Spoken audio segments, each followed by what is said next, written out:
Hello everyone, ईदू इन्फोमेरिट में आपका स्वागत है। आज के इस वीडियो में बात करेंगे सोम के लेक्चर नंबर 6 को। मैंने इससे पहले 5 लेक्चर को डिस्कस कर चुका हूँ। अगर आप उस वीडियो को नहीं देखे हैं तो प्लीज़ मेरे चैनल को विजिट करके उस वीडियो को देख सकते हैं। अब फ्रेंड्स, ये सिर्फ इंडियन कोस्ट गार्ड के लिए ही नहीं है। आप अगर सेमेस्टर का एग्ज़ाम दे रहे हैं या आप कोई भी कॉम्पिटिटिव एग्ज़ाम का दे रहे हैं तो उसके लिए काफ़ी इम्पोर्टेंट होगा। ठीक है, तो चलिए शुरू करते हैं। देखिए, फर्स्ट में बोला गया है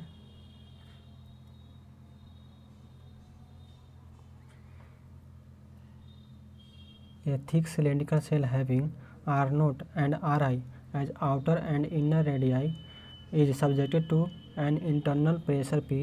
The maximum tangential stress at the inner surface of the cell is, तो ये होता है P इंटू आर नोट के स्क्वायर प्लस आर आई के स्क्वायर बटा आर नोट के स्क्वायर माइनस आर आई के स्क्वायर, यानी ये इसका राइट हो जाएगा। ठीक है, नेक्स्ट देखिए, a thick cylindrical shell having R naught and R I as outer and inner radii is subjected to an internal pressure P. The minimum tangential stress at the outer surface of the cell, तो होता है 2pri के square बटे are note के square minus are आई के square, यानी सी इसका right हो जाएगा। देखिए अगला, the maximum tangential stress in a thick cylindrical shell is always dash the internal pressure acting on the shell, तो होता है ग्रेटर देन, यानी सी इसका राइट हो जाएगा। देखिए अगला, when a column is subjected to an eccentric load the stress induced in the column will be, तो होता है direct and bending stress both, यानी इसका डी आंसर सही हो जाएगा। देखिए आगे, if the magnitude of direct stress and bending stress is equal then there will be zero stress one of the extreme ends of a column, तो हो जाएगा एग्री। ठीक है, यानी ये इसका राइट हो जाएगा। देखिए अगला, फॉर नो टेंशन कंडीशन, ठीक है, in the base of a short column of circular section the line of action the load should be within a circle of diameter equal to होता है 1/4। ठीक है, तो इसका राइट हो जाएगा सी। चलिए आगे देखते हैं। यहाँ बोला गया the limit of eccentricity for no tensile condition for a column of circular section of diameter D is, तो होता है डी अपॉन 8 होता है। ठीक है, यानी बी इसका राइट हो जाएगा। देखिए आगे, the column at which the column just buckles is known है, तो इसको क्या बोलते हैं, बकलिंग लोड भी बोलते हैं, क्रिटिकल लोड भी बोलते हैं, क्रिपलिंग लोड भी बोलते हैं, यानी एनी वन ऑफ दीज हो जाएगा। इसका राइट आंसर डी हो जाएगा। ठीक है, चलिए आगे, for long column the value of buckling load is dash crushing load, तो ये लेस देन होता है। ठीक है, यानी इसका भी राइट हो जाएगा। देखिए आगे, compression members always tends to buckle in the direction of, तो होता है लीस्ट रेडियस ऑफ जाइलेशन, यानी डी इसका राइट हो जाएगा। चलिए आगे बढ़ते हैं। The direct stress induced in a long column is dash as compare to bending stress, तो ये होता है नेग्लिजिबल, यानी इसका डी आंसर सही हो जाएगा। A column that fails due to direct stress is called, इसको क्या बोलते हैं, शॉर्ट कॉलम, यानी इसका ए आंसर सही हो जाएगा।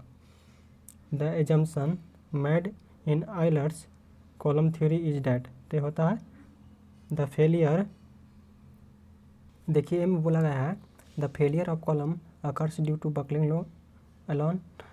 बी में बोला गया the length of column is a very large as compare to its cross sectional dimensions.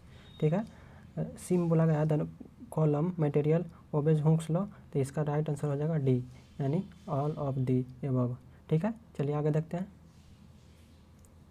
According to Euler's column theory the crippling load for a column length L hinged at both ends, तो क्या होता है pi square ई आई बटा L square, यानी ये इसका right हो जाएगा। चलिए आगे देखते हैं।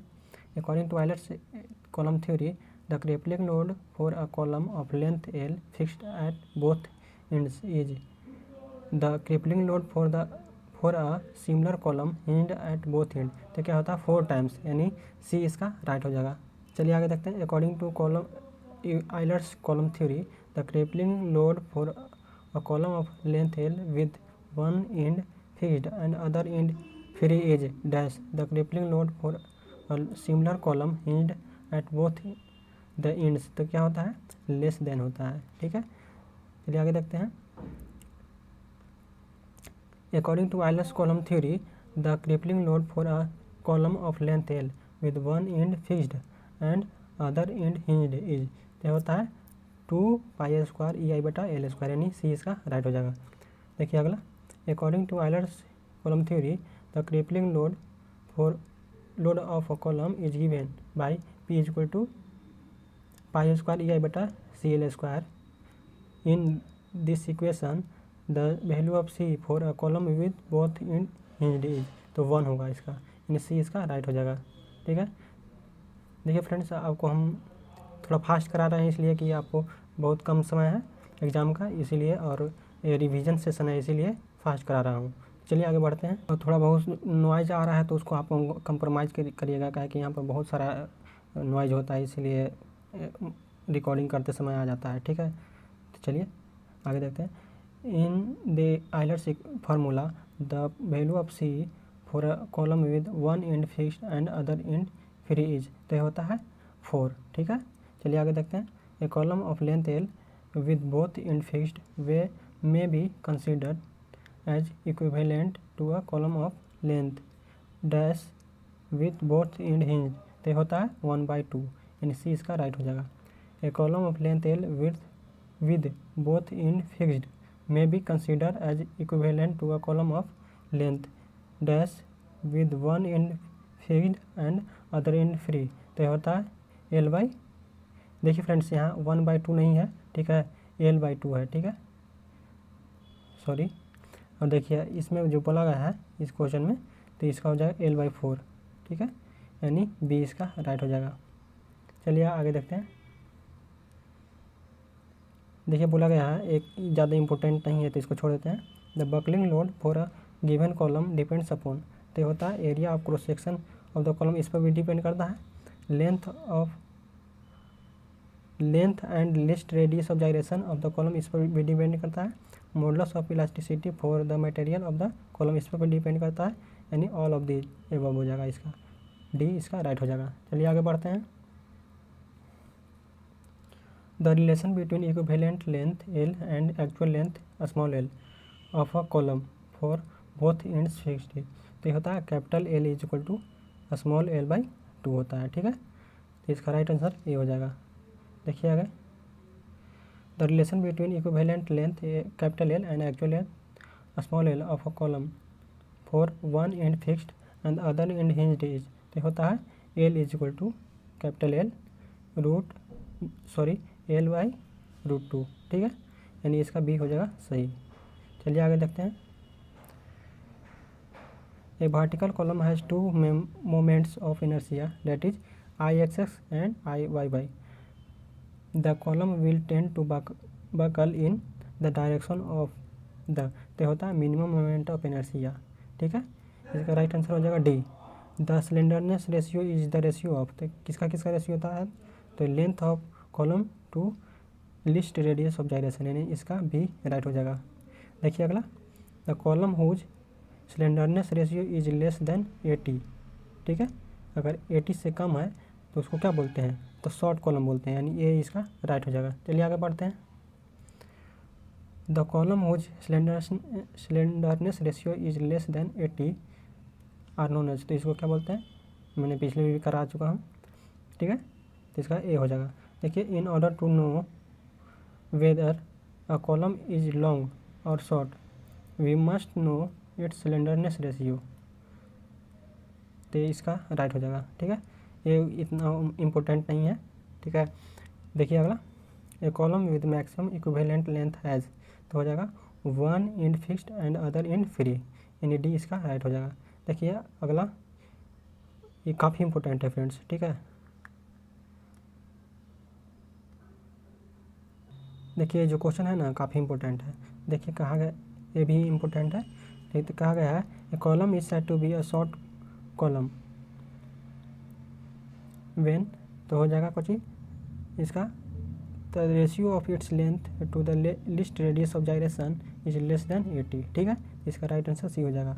इसका बताए ना, Euler's formula holds good only for, तो लॉन्ग कॉलम के लिए होता है, ये काफ़ी इंपॉर्टेंट है, ठीक है, आप इसको याद रखिएगा। चलिए आगे बढ़ते हैं। देखिए कहा गया है if the slenderness ratio for a column is 100 then it is said to be a dash, तो उसको क्या बोलते हैं, लॉन्ग कॉलम बोलते हैं, ठीक है, इसका ए राइट हो जाएगा। देखिए कहा गया कि the Rankine's formula for column is, तो होता है sigma c into a upon 1 plus small a into capital L by k whole square, यानी इसका बी राइट हो जाएगा। देखिए यहाँ पर बोला गया है सिग्मा सी क्या है, crushing stress for the crushing stress for the column material के लिए होता है। ये जो होता है cross sectional area of the column है, ये जो है रैनकाइन कांस्टेंट है, ठीक है। एल जो है equivalent length of the column है, के जो है लिस्ट रेडियस ऑफ जायरेशन होता है, ठीक है। चलिए आगे बढ़ते हैं। देखिए यहाँ पर ए मशीनरी डैम में फेल्स ड्यू टू, तो ये होता है किसके कारण, tension in the machinery of the dam and it's base, over turning of dam, ठीक है, crushing of machinery at the base of the dam, यानी इसका राइट हो जाएगा डी, ठीक है, यानी वन ऑफ द एबव। चलिए अगला देखते हैं। देखिए क्या गया है the horizontal thrust offered by the retaining wall on the retained material is, तो होता है WH²/2 into 1 minus sign five बटा 1 प्लस साइन फाइव, यानी इसका राइट आंसर हो जाएगा बी। देखिए a reinforced cement concrete beam is considered to the made of, तो होता है हेट्रोजीनियस मटेरियल, यानी इसका भी राइट आंसर हो जाएगा। देखिए आगे the steel bar in a reinforced cement concrete beam are embedded dash of the beam, तो ये होता है near to the bottom, near the bottom, ठीक है, यानी बी इसका राइट हो जाएगा। The assumption made in the theory of the reinforced cement concrete beam is that, तो होता है ये भी होता है all the tensile stress are taken up by the steel reinforcement only there is a sufficient bond between steel and concrete, the steel and cement are stressed within its elastic limit, यानी इसका right answer हो जाएगा all of the above, ठीक है। चलिए आगे बढ़ते हैं। देखिए बोला गया है the moment of resistance of balance reinforced concrete beam is based on the stress in, तो होगा स्टील एंड कंक्रीट बोथ, यानी सी इसका राइट आंसर हो जाएगा। चलिए आगे देखते हैं।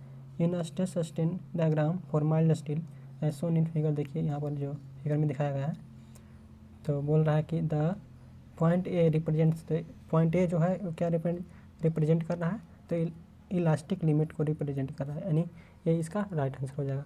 देखिए अगला में द पॉइंट सी रिप्रेजेंट्स, तो सी क्या रिप्रेजेंट कर रहा है, तो लोअर यील्ड पॉइंट, यानी सी इसका राइट आंसर हो जाएगा। देखिए अगला में बोला गया है the point B represents upper yield point, आपको बताना है कि जो पॉइंट बी है वो अपर यील्ड पॉइंट को बता रहा है, तो यस इसका राइट आंसर ये हो जाएगा। देखिए the point E represents the maximum stress, देखिए जो ये यहाँ पर है वो क्या मैक्सिमम स्ट्रेस को रिप्रेजेंट कर रहा है, तो नहीं, ये गलत हो जाएगा, ठीक है। चलिए आगे देखते हैं। बोल रहा है the stress corresponding two point D के करस्पॉन्डिंग आपको बताना है कि क्या है, तो ये हो जाएगा अल्टीमेट स्ट्रेस, ठीक है। चलिए आगे देखते हैं। The stress corresponding to a strain for the portion, तो हो जाएगा इसका फ्रॉम ओ टू ए, ठीक है। चलिए यहाँ पर देखिए Hooke's law holds good for the portion from O to A, तो इसका अग्री हो जाएगा, यानी ए इसका राइट है। देखिए अगला द पोर्शन, देखिए फ्रेंड्स ये दो इधर है ना, वो उतने इम्पोर्टेंट नहीं है, ठीक है।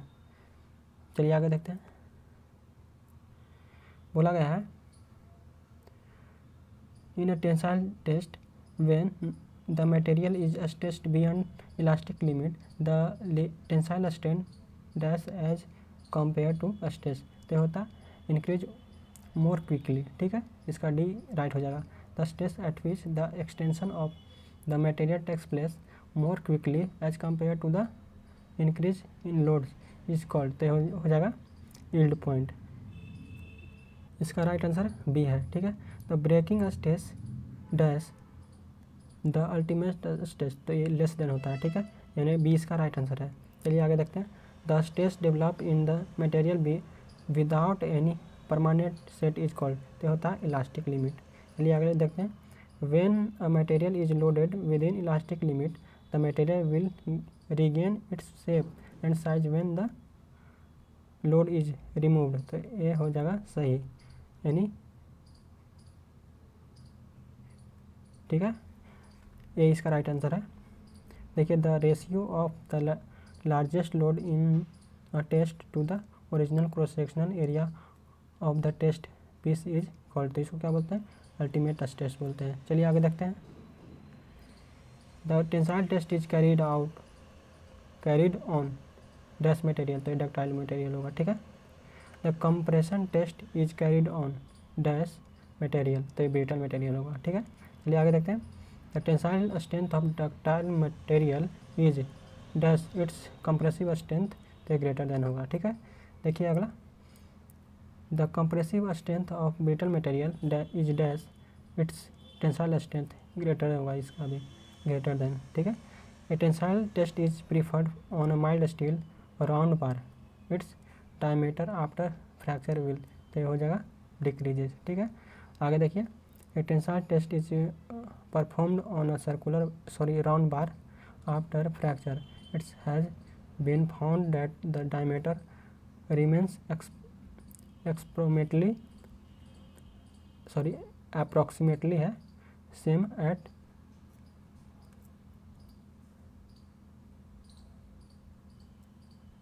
साला 2 पे चल गया घरे,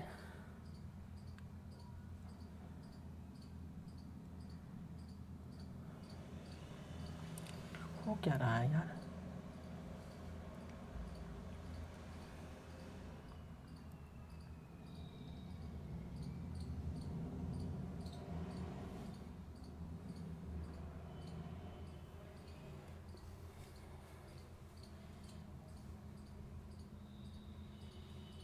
ऐसे हुई क्या, ये कच्ची ही हुई यार। देखिए यहाँ पर बोला गया है the moment of resistance of balance reinforced concrete beam is based on the stress is, तो हो जाएगा स्टील एंड कंक्रीट बोथ, ठीक है। चलिए आगे देखते हैं। और ये सब हम करा चुके हैं। देखिए यहाँ पर बोला गया है अबाउट पॉइंट ए, क्या ए रिप्रेजेंट क्या कर रहा है, तो इलास्टिक लिमिट, ये सब बता दिए हैं, ठीक है। ये फिर दोबारा से आ गया है, ठीक है। देखिए यहाँ बोला गया है the ductile of the material dash with decreases in percentage elongation of specimen under tensile test, तो डिक्रीजेज होगा, ठीक है। तो ये देखिए the factor of safety is defined as the ratio of, तो किसको डिफाइन करता है, तो ultimate stress to working stress, यानी ये इसका राइट हो जाएगा, ठीक है।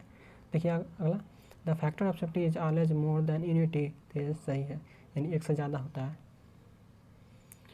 In compression test the factor is cast iron, in cast iron specimen would occurs along, तो होता है एन ऑब्लिक प्लेन, ठीक है। चलिए अगला देखते हैं। द फॉडिक test is carried out for, तो ये भी सही है, इसके लिए बी भी सही है, सी भी, यानी इसका राइट आंसर डी हो जाएगा। आप पढ़ लीजिएगा, ये सब करेक्ट लिखा हुआ है। तो आई होप आपको समझ में आया होगा। मिलते हैं नेक्स्ट वीडियो में नए लेक्चर के साथ। जय हिंद।